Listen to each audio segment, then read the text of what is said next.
迎接中华建馆300周年，中华县政府特别邀请棉花园这个戏剧总团，以中华母亲河八宝圳的故事改编做纪念大戏。9月29伫园林，10月7日伫中华国立体育场要搬2场。棉花园的小生孙翠凤邀请乡亲去欣赏。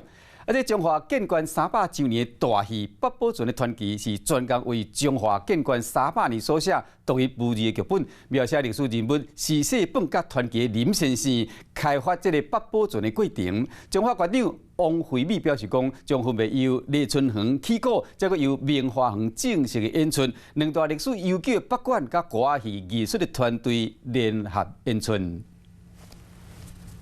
Hello， 我是林明瑞。想要抢先掌握最及时的新闻资讯吗？赶快订阅、按赞、开启小铃铛，锁定我们华视新闻的 YouTube 频道。